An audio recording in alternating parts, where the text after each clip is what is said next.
Good morning po. Ano pong pangalan ninyo? Anong edad? Hi, my name is Margie Sena, 31 years old. Ang first question po ay, where have you worked and how long?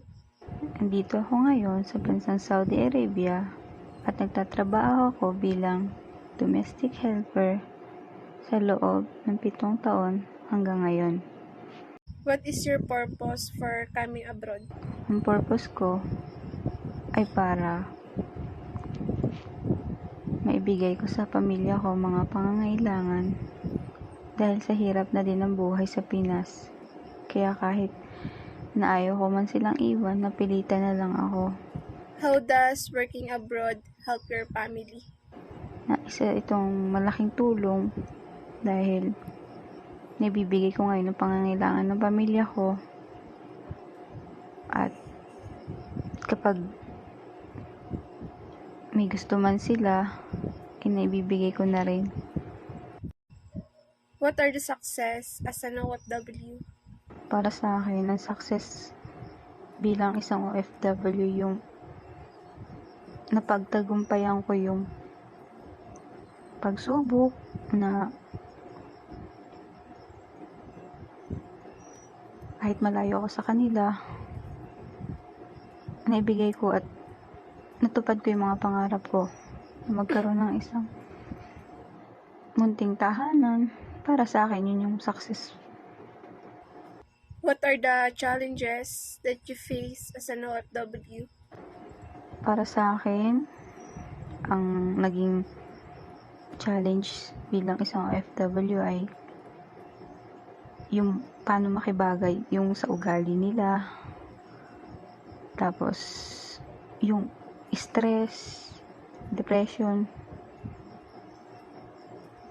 kasi malayo sa pamilya, nag-iisa ka lang, wala kang masabihan ng mga saloobin mo. Yun lang. Why do OFW choose to live in the Philippines and work abroad? Siguro dahil na din kaya umaalis ang mga Pilipino ay ang mababang pasahod ng ating gobyerno. Hindi man madali ang umalis, pero mas hinahabol kasi nila ngayon yung mataas na sahod, napipilitan silang umalis. O ako, napilitan ako umalis dahil na din sa hirap ng buhay.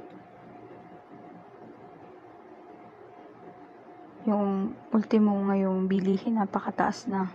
Kaya kahit ayokong iwan ng anak ko, ginawa ko pa rin dahil kung asawa ko lang yung magtatrabaho, hindi sasapat yung pantusto sa araw-araw, sa baon, sa bayarin, sa pagkain.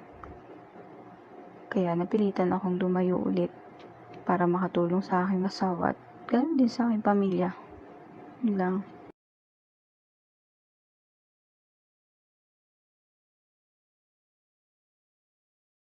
Isa sa naging dahilan kung bakit ako umalis sa bansa ay ang mababang pasahod at sa hirap na din ng buhay.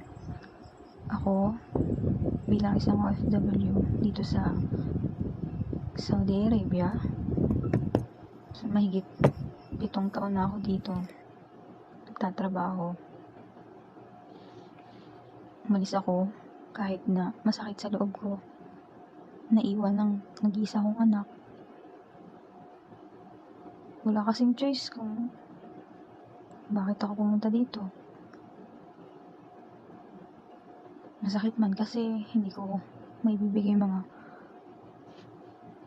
minsan na kasi na nandun ako sa point na walang-wala, humihingi siya sa akin ng ice cream. Umiiyak ako kasi missing ko, wala kaming maibigay sa kanya. Talagang as in walang-wala. Wala pa kami ng bahay, nangungupahan kami. Tapos naghahabal yung asawa ko. Ako'y nawalan din ng trabaho that time. Kaya nandun ako sa point na try ko kaya mag-abroad. Kaya yun, nung may nakilala ako na tumulong sa akin, agad akong nag-apply para makaalis agad-agad. At nung nakalis na ako, nandun yung excited ka, pero nandun yung lungkot mo nung makarating ka na sa lugar na pagtatrabahuhan mo. Hindi mo alam yung ugali pa na magiging amo mo. Tapos, nag-iisa ka lang. Tapos, ang laki ng bahay. Pero thankful ako kasi natanggap ako dito at mabuti naman yung naging amo ko. Kaya hanggang ngayon nandito pa rin ako kasi hindi nila ako sinasaktan kagaya nung ibang napapanood natin sa TV na minamaltrato.